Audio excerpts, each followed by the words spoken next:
Hi guys, welcome back to the channel. So last class we have started basal cell carcinoma and we have seen that is the most common skin neoplasm and seen that it is also found in sun exposed area and the ratio of BCC to SCC is 5:1 in the sun exposed or sun damaged skin और उसका particular UV होता है UVB जिसका range होता है 290 to 320. Okay, so we'll be starting the 5 recognized clinical type of BCC today. Let's start. Okay, so first one is nodular ulcerative basal cell carcinoma. It is the most common type of basal cell carcinoma. So basal cell carcinoma में भी most common type कौन सा है? Nodular ulcerative. It appears as a poorly dome-shaped papule. Poorly dome-shaped papule, इसलिए nodular. May have small telangiectatic vessels within it and it may ulcerate in the center.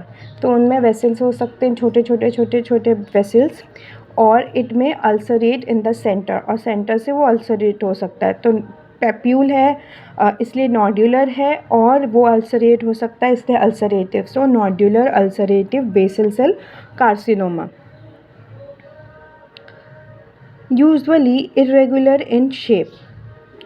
It is termed as rodent ulcer because of its appearance of having been chewed by rodents. So it appears कि कोई rodent उसको खाया है ऐसे, तो इसलिए इसको rodent ulcer कहते हैं. अब जैसे चूहा कैसे कुतरता है तो दिखता है कि हाँ ये चूहा का कुतरा हुआ है, तो वैसा ही अपीयर होता है ये अल्सर. ओके, तो इसको रोडेंट अल्सर बोलते हैं. The growth pattern is irregular and the lesion may form a multilobular mass. Growth pattern irregular होता है और शेप भी इरेगुलर होता है और कभी कभी ये मल्टीलोब्यूलर मास भी बना सकते हैं. When ulceration occurs, the area often heals with some scarring, giving the false impression of a non-cancerous condition. तो कभी कभी क्या होता है, अल्सरेशन होता है और हीलिंग हो जाता है स्कारिंग के साथ, तो ऐसा लगता है कि ये नॉन कैंसरस लीशन है, लेकिन ये फॉल्स होता है. This cycle of ulceration, healing, growth and re-ulceration has been known to create enormously destructive lesion. Okay? It is a cycle of ulceration, healing, growth and re-ulceration. Okay. Now coming to second, first one was nodular ulcerative basal cell carcinoma, clinical type of basal cell carcinoma का पहला. अब दूसरा है pigmented basal cell carcinoma. Nodular basal cell carcinoma may also contain melanin from local melanocyte stimulated by basal cell carcinoma and form dispersed melanin and.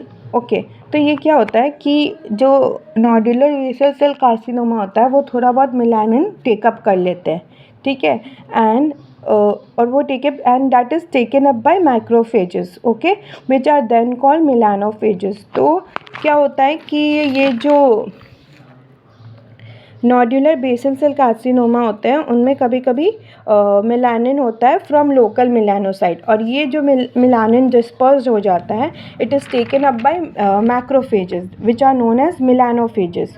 तो इससे क्या होता है, this imparts a black, brown or blue color to the lesion depending on the depth of the melanin deposition. तो ये black, brown या blue colour दे देते हैं लीशन को, ठीक है. मेलानोफेजेस क्या करते हैं, ब्लैक, ब्राउन या ब्लू कलर दे देते हैं depending on the depth of deposition. तो मोर सुपीरियर जो सबसे ऊपर या सुपरफिशियल है उनका ब्लैक होगा, जितना जितना डीपर जाएंगे वो ब्राउन होगा और उसके बाद वो ब्लू टर्न हो जाएगा. Okay, now it appears like melanoma but biopsy should be performed. Okay, तो ये जो टाइप है पिगमेंटेड बेसल सेल कार्सिनोमा ये मेलानोमा जैसा दिखता है, ऑब्वियसली दिखेगा क्योंकि melanin pigment is taken up by macrophages और वो मेलानोफेज जैसे बिहेव करते और इम्पार्ट करते कलर सेम, लेकिन बायोप्सी से कंफर्म हो जाएगा कि नहीं ये मेलानोमा है या फिर BCC का टाइप है. However, close examination will show pigmentation of basal cell carcinoma retaining a pearly white translucent surface and margins. Okay, that's all for today. We'll be continuing this in the next class. Till then, like, share, subscribe and comment.